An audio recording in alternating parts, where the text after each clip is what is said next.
Hi hello welcome to cricket మావా.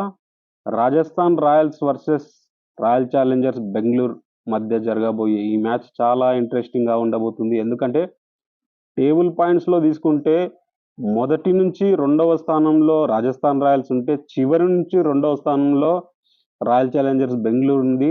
వాళ్ళు ఆడినటువంటి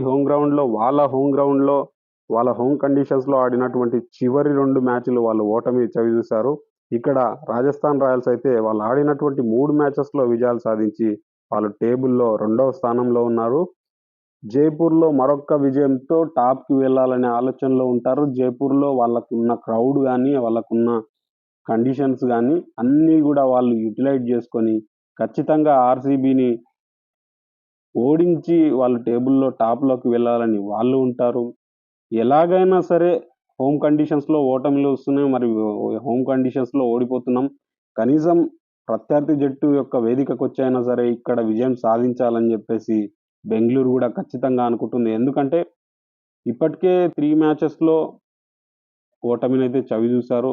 వాళ్ళు గెలిచింది ఒకే ఒక్క మ్యాచ్. ఆ ఒక్క మ్యాచ్ గూడా వాళ్ళకి కంటి తుడుపుగానే వచ్చింది. ఎట్ ఎ టైమ్ వాళ్ళిద్దరిలో ఎప్పుడైతే దినేష్ కార్తీక్ గాని, అనుజ్ రావత్ గాని వాళ్ళిద్దరి పోరాట పటిమ వల్ల ఆ ఒక్క మ్యాచ్ విజయం సాధించారు.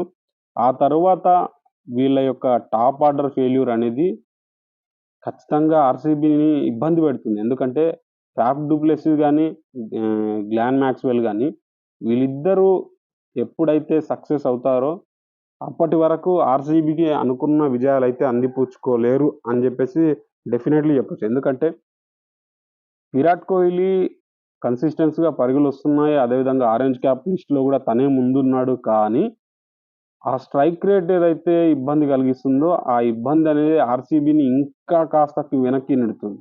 మ్యాచ్‌లో విరాట్ కోహ్లీ ఎంత అద్భుతంగా ఆడుతున్నప్పటికీ, తను ఆ 150, 140 స్ట్రైక్ రేట్‌తో ఆడాల్సిన మ్యాచ్‌లో గూడా కొన్ని అంటే టాక్టికల్‌గా గూడా అక్కడ ఇబ్బందులున్నాయి గాబట్టే విరాట్ కోహ్లీ అంత స్లోగా ఆడాల్సొస్తుంది. ఎందుకంటే పిచ్ పరంగా గాని, అదేవిధంగా ఆప్ మా మరో ఎండ్‌లో ఉన్నటువంటి బ్యాటర్స్ గూడా ఎవరు గూడా సహకరించకపోవడం వల్ల విరాట్ కోహ్లీ కాస్త స్లోగా ఆడాల్సొస్తుంది. ఏన్ మామూలుగా తన నేచర్ ఏంది అంటే వికెట్స్‌ని కాపాడుతూ యాంకర్ రూల్ పాటిస్తూ ఆడే నేచర్ అనేది విరాట్ కోహ్లీ లోపల చూస్తాం. అదే నేచర్‌లో తను ఆడడం, బిగ్ హిట్స్ రాకపోవడం, ఒకవైపు నుంచి అనుకున్న స్థాయిలో క్యామరూన్ గ్రీన్ గాని, గ్లెన్ మాక్స్‌వెల్ గాని సక్సెస్ గాకపోవడం.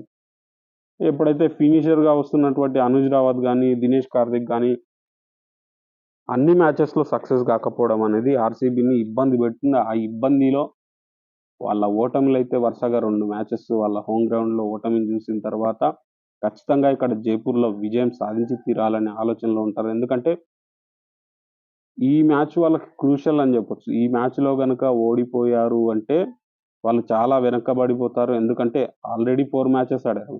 4 మ్యాచెస్‌లో 3 మ్యాచెస్‌ని వాళ్ళు డిఫీట్ పొంది వాళ్ళు టేబుల్‌లో సెకండ్ ప్లేస్‌లో ఉన్నారు లాస్ట్ నుంచి. అంటే అర్థం జేసుకోవచ్చు వాళ్ళ సిట్యుయేషన్ ఎలా ఉంది. ముంబై కథ వేరే. ఎందుకంటే ముంబై ఎప్పుడు గూడా స్టార్టింగ్ కాస్త స్లోగా స్టార్ట్ జేసినా గానీ వాళ్ళు ఎండ్ విషయానికొచ్చేసరికి మంచిగా ఎండ్ ఇస్తారు గాబట్టి, వాళ్ళు టేబుల్‌లో లాస్ట్‌లో ఉన్నప్పటికీ వాళ్ళు పుంజుకుంటారనే అవకాశం ఉంది. ఎందుకంటే వాళ్ళకి బ్యాటింగ్‌లో స్వదేశీ బ్యాటింగ్ గాని, అదేవిధంగా బౌలర్స్ గాని కాస్త ఇబ్బంది లేదు.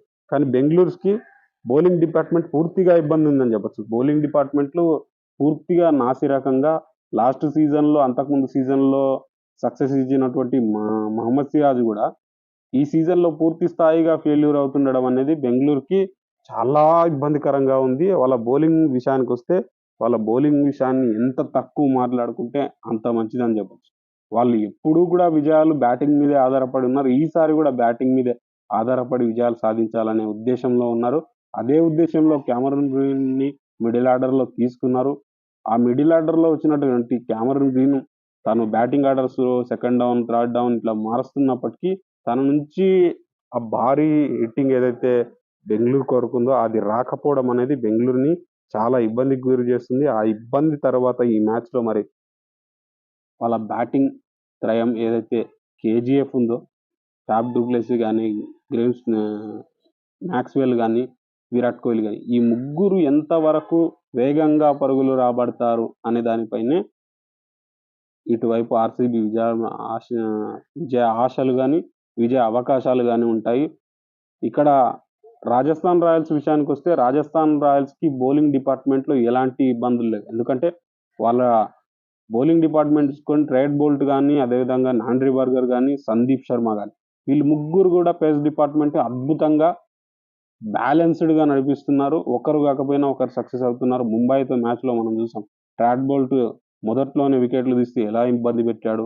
అదేవిధంగా స్పిన్ డిపార్ట్‌మెంట్ విషయానికి తీసుకుంటే యూజీ చాహల్ గాని, అశ్విన్ గాని రన్స్ కట్టడి చేస్తూనే వికెట్స్ తీస్తున్నారు. యూజీ చాహల్ ముఖ్యంగా టీ20 ఐపీఎల్‌లో బెంగుళూరుకి చాలా రోజులు ఆడాడు గాబట్టి, బెంగుళూరు బ్యాటర్స్‌ని ఎలా కట్టడి చేయాలన్న ఐడియాస్ తనకుంటాయి. ఎందుకంటే నెట్స్‌లో చాలా మందికి అందులో బౌలింగ్ ఏసాడు గాబట్టి, తనకు ఖచ్చితంగా బెంగుళూరు మీద మంచి రికార్డ్ ఉంటుంది. అదేవిధంగా జైపూర్ లాంటి పిచ్ మీద తన వికెట్స్ కంటిన్యూగా వస్తూ ఉన్నాయి గాబట్టి, యూజీ చహల్‌ని ఆడడం గూడా బెంగుళూరుకి ఒక సమస్య.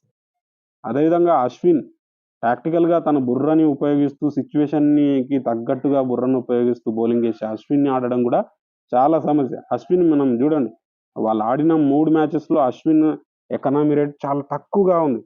అంటే పరుగులు చాలా తక్కువగా ఇస్తూ బౌలింగ్ ఏస్తున్నాడు. వికెట్స్ కొన్ని తీయకపోయినప్పటికీ తనేసే ఆ 4 ఓవర్స్ కోటాలో బ్యాటర్స్‌ని చాలా వరకు ఇబ్బంది పెడుతూ, ఆ ఇబ్బందుల్లో ఒత్తిడికి గురి చేస్తూ, మరొక బౌలర్‌కి వికెట్స్ వచ్చే విధంగా తను ప్రెషర్ తీసుకొస్తున్నాడు. ఆ ప్రెషర్ ఖచ్చితంగా బెంగుళూరు మీద కూడా కంటిన్యూ చేయాలనుకుంటాడు.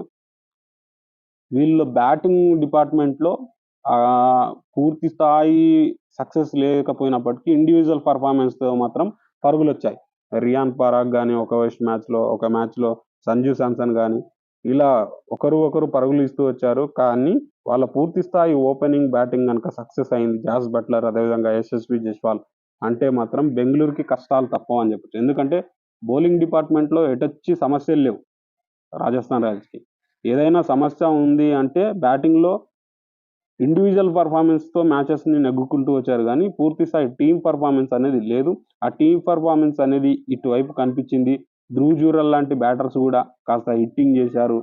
రియాన్ పరాగ్ లాంటి వాళ్ళు మళ్ళీ ఇంకా సక్సెస్ అయ్యారు అంటే మాత్రం ఖచ్చితంగా రాజస్థాన్ రాయల్స్ విజయాన్ని అడ్డుకోవడం ఆర్‌సీబీకి కాస్త ఇబ్బందికరంగానే ఉంటుంది. మరి చూడాలి. హిట్‌మియర్ లాంటి బ్యాట్స్‌మన్స్ గూడా పూర్తి స్థాయి సక్సెస్ గనక ఇచ్చారు రాజస్థాన్ రాయల్స్‌కి అంటే మాత్రం బెంగుళూరుకి కొంతవరకు ఇబ్బందికరంగానే ఉంటుంది. బెంగుళూరు బౌలింగ్ అనేది చాలా నాసిరకంగా మీరు వాళ్ళ బౌలింగ్ డిపార్ట్‌మెంట్‌ని తీసుకోండి. ఏ బౌలర్ అయినా గూడా వాళ్ళకు చాలా ఇబ్బందికరంగా బౌలింగ్ ఏస్తున్నారు. వాళ్ళు నమ్ముకున్నటువంటి మహమ్మద్ సిరాజ్ గూడా ఈ ఐపీఎల్ 4 మ్యాచెస్‌లో ఈ సీజన్‌లో తను పూర్తి స్థాయి సక్సెస్ కాకపోవడం అనేది ఆర్‌సీబీని చాలా ఇబ్బందికి గురి చేస్తుంది. ఆ ఇబ్బందుల మధ్య జరుగుతున్నటువంటి ఈ మ్యాచ్‌లో ఆర్‌సీబీకి ఖచ్చితంగా క్రూషియల్ మ్యాచ్ అని చెప్పొచ్చు. ఎందుకంటే వాళ్ళు ఆల్రెడీ వరుసగా 2 మ్యాచెస్‌లో డిఫీట్ పొంది ఉన్నారు. ఈ మ్యాచ్‌లో హ్యాట్రిక్ కొట్టారు అంటే మాత్రం వీళ్ళకి ప్లే ఆఫ్స్‌కి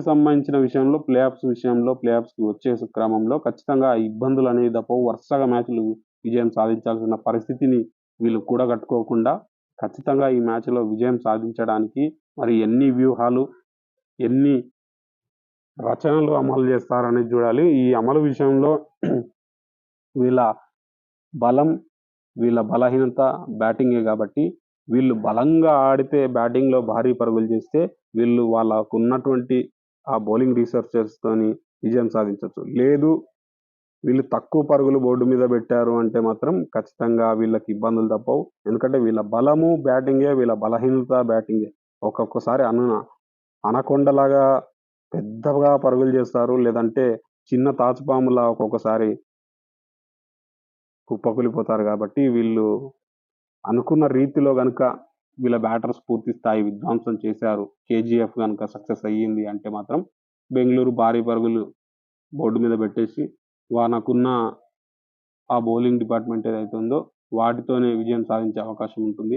లేదు పరుగులు చాలా తక్కువగా పెట్టారు అంటే మాత్రం ఈ బౌలింగ్ డిపార్ట్‌మెంట్‌తో కాస్త ఇబ్బందులైతే ఆర్‌సీబీకి తప్పవని చెప్పొచ్చు. మరి చూద్దాం ఈ బౌలింగ్ డిపార్ట్‌మెంట్ లేదంటే వీళ్ళ కేజీఎఫ్‌తో విజయం సాధిస్తారా? లేదంటే రాజస్థాన్ రాయల్స్ వరుసగా వాళ్ళ విజయాల దండయాత్రను అలాగే కొనసాగిస్తారా అనేది చూడాలి. మరి ఈ వీడియో గురించి మీరేమనుకుంటున్నారో లైక్ చేయండి, కామెంట్ చేయండి, షేర్ చేయండి.